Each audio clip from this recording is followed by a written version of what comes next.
I am going home, I am going to home. ഇങ്ങനെ രണ്ട് തരത്തിലും പലരും ഉപയോഗിക്കാറുണ്ട്. പക്ഷേ ഇതിൽ ഒരു സെൻറ്റൻസ് മാത്രമേ കറക്റ്റായിട്ടുള്ളൂ. അതുപോലെ തന്നെ I am going to bank, I am going to the bank.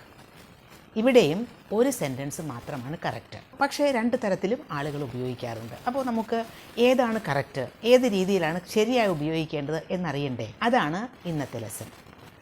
ഇംഗ്ലീഷിലെ വളരെ കോമൺ ആയിട്ടുള്ള ഒരു വേർബ് ആണ് ഗോ, പോകുക.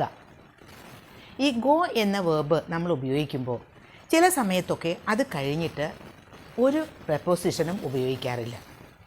പക്ഷേ ചില സമയത്തൊക്കെ ടു എന്ന പ്രപ്പോസിഷൻ ഉപയോഗിക്കും, ചില സമയത്തൊക്കെ ടു എ എന്നുപയോഗിക്കും, അതുമല്ലെങ്കിൽ ടു ദ എന്നുപയോഗിക്കും. ഇതൊന്നും അല്ലാതെ ഗോ ഓൺ എന്നുപയോഗിക്കാറുണ്ട്, ഗോ ഫോർ എന്നൊക്കെ ഉപയോഗിക്കാറുണ്ട്. അപ്പോൾ എവിടെയൊക്കെയാണ് ഇതൊക്കെ ഈ പ്രപ്പോസിഷൻസ് കറക്റ്റായിട്ട് ഉപയോഗിക്കേണ്ടത് എന്നറിയണ്ടേ? നമുക്ക് ഇംഗ്ലീഷ് നന്നായിട്ട് സംസാരിക്കണമെങ്കിൽ കറക്റ്റായിട്ട് പ്രപ്പോസിഷൻസ് ഉപയോഗിക്കാനും അറിയണം. ഇന്നത്തെ ലെസൺ ഗോ എന്ന പ്രപ്പോസിഷനോടുകൂടി ഏതൊക്കെ തരം പ്രപ്പോസിഷൻസാണ് ഉപയോഗിക്കുന്നത് എന്നാണ്. ചില സ്ഥലങ്ങളിലൊക്കെ ചില സെൻറ്റൻസുകളിലൊക്കെ ഗോ എന്ന പ്രപ്പോസിഷൻ കഴിഞ്ഞാൽ ഒരു പ്രപ്പോസിഷൻ്റെയും ആവശ്യമില്ല. For example, go home, I am going home. Go downstairs, he is going downstairs. അവിടെ ഒരു പ്രപ്പോസിഷനും ഉപയോഗിച്ചിട്ടില്ല. ചില വേർബുകളുടെ ഒപ്പം ING ഫോം ചേർത്ത് ഉപയോഗിക്കുന്ന ജെറണ്ടുകളുണ്ട്.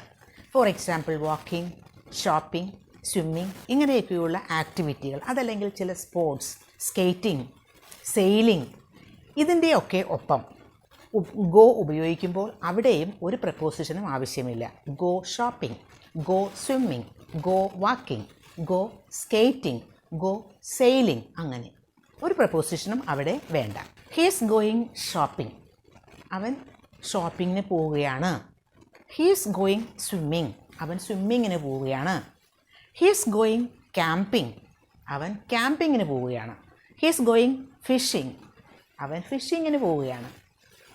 അങ്ങനെ നമുക്ക് ഒരു പ്രപ്പോസിഷനും ഇല്ലാതെ ഗോ ഉപയോഗിക്കാം.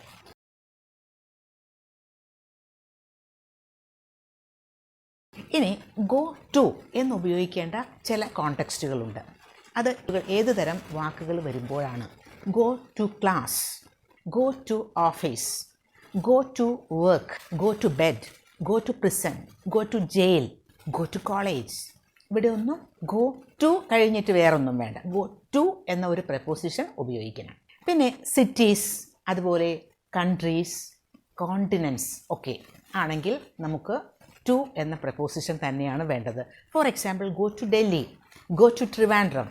She is going to Trivandrum, I am going to Delhi. നോക്കൂ, ഗോ ടു കഴിഞ്ഞിട്ട് ആ city. He is going to Europe, അത് ഒരു കോണ്ടിനെൻ്റ് ആണ്.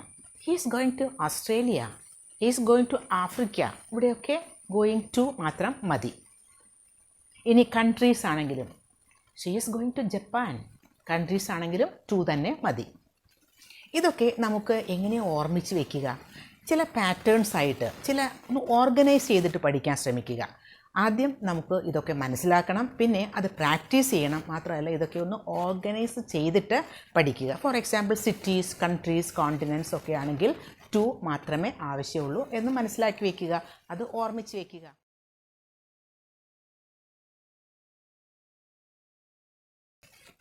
ഇനി ടു എ എന്നുപയോഗിക്കുന്ന സ്ഥലങ്ങളുണ്ട്. Going to a party, going to a concert. Concert എന്ന് പറഞ്ഞാൽ സംഗീത കച്ചേരി. Going to a conference. ഇവിടെയൊക്കെ ഗോയിങ് ടു എ ഉപയോഗിച്ചാൽ മതി. ഇപ്പോൾ നമ്മളൊരാളോട് സംസാരിക്കുന്നു, ഇന്ന് എവിടെയെങ്കിലും പോകാനുള്ള പരിപാടിയുണ്ടോ? I am going to a concert. അപ്പോൾ നമ്മൾക്ക് ആ കോൺസേർട്ട് എന്താണെന്ന് സ്പെസിഫിക് ആയിട്ട് പറയേണ്ട കാര്യമില്ല. അവിടെ ഒരു കോൺസേർട്ടിന് പോകുന്നു, അല്ലെങ്കിൽ ഒരു കോൺഫറൻസിന് പോകുന്നു, ഒരു പാർട്ടിക്ക് പോകുന്നു. Going to a party. She is going to a concert, he is going to a conference. To a ആണ് അവിടെ ഉപയോഗിക്കേണ്ടത്.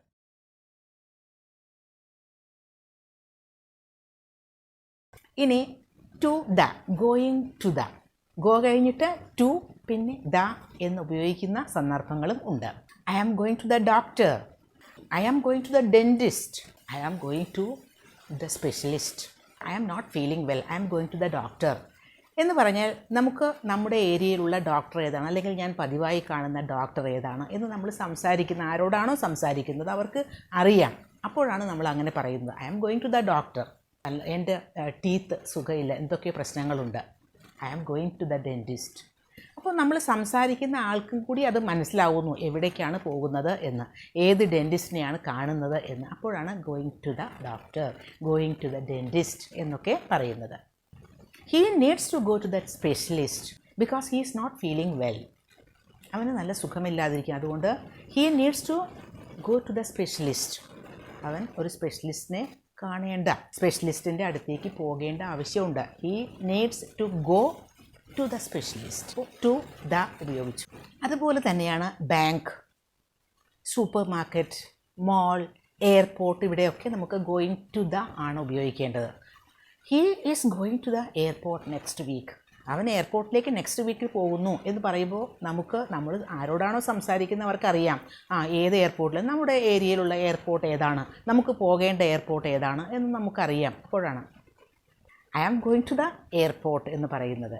അവിടെ ഗോയിങ് ടു എയർപോർട്ട് അല്ല, going to the airport. They are going to the supermarket. അവർ സൂപ്പർ മാർക്കറ്റിലേക്ക് പോകുന്നു. അപ്പോൾ ഏതെങ്കിലും ഒരു സൂപ്പർ മാർക്കറ്റിലേക്കെന്നല്ല, സാധാരണ അവർക്കറിയാം അവരുടെ ആ ഒരു സ്ഥലത്തുള്ള സൂപ്പർ മാർക്കറ്റ് ഏതാണോ അത്. They are going to the supermarket. We are going to the mall this evening. We are going to the mall. ഞങ്ങൾ മാളിലേക്ക് പോകുന്നു, ഞങ്ങൾ സൂപ്പർ മാർക്കറ്റിലേക്ക് പോകുന്നു, ഞങ്ങൾ എയർപോർട്ടിലേക്ക് പോകുന്നു എന്നൊക്കെ പറയുമ്പോൾ ടു കഴിഞ്ഞിട്ട് ദ ഉപയോഗിക്കുക.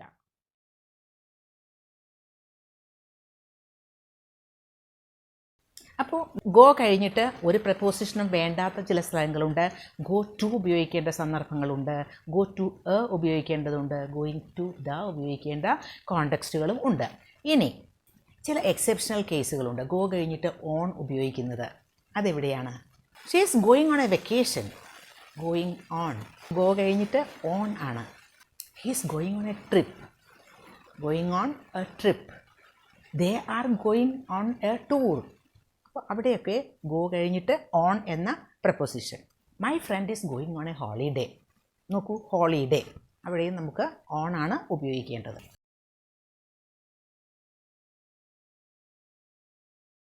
ഇനി ഗോ കഴിഞ്ഞിട്ട് ഫോർ എന്ന പ്രപ്പോസിഷൻ ഉപയോഗിക്കുന്നത് എവിടെയാണെന്ന് നോക്കാം.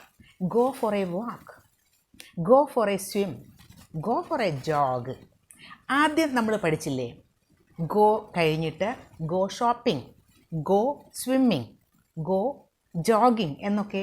അവിടെയൊക്കെ ഒരു വേർബിൻ്റെ ING ഫോം, ഒരു ആക്ടിവിറ്റി എന്ന രീതിയിലാണ് അങ്ങനെ പറയുന്നത്. അവിടെ പ്രപ്പോസിഷൻ ഒന്നും ആവശ്യമില്ല. പക്ഷേ നമ്മളൊരു നൗൺ ആണ് ഉപയോഗിക്കുന്നതെങ്കിൽ, ഇപ്പോൾ വാക്ക്, അവിടെ നടത്തം എന്ന അർത്ഥത്തിലാണ് വാക്ക് ഉപയോഗിക്കുന്നത്. അങ്ങനെയെങ്കിൽ ഗോ ഫോർ എ വാക്ക്, അത് നൗൺ ആണ്. Go for a swim, go for a jog, അങ്ങനെ ഉപയോഗിക്കാം. അപ്പോൾ ഫോർ ഉപയോഗിക്കാം. I need to go for a drive. ഒരു ഡ്രൈവിന് പോകേണ്ട ആവശ്യമുണ്ട്. I need to go for a drive. A drive എന്നതൊരു നൗണാണ്. അപ്പോൾ നമുക്ക് ഗോ ഫോർ ഉപയോഗിക്കാം. അതല്ലെങ്കിൽ ആദ്യം നമ്മൾ ഉപയോഗിച്ചത് ഗോ ഡ്രൈവിങ്. അതൊരു ഡ്രൈവിങ് എന്നൊരു ആക്ടിവിറ്റി എന്ന അർത്ഥത്തിലാണ് അവിടെ ഉപയോഗിക്കുന്നത്.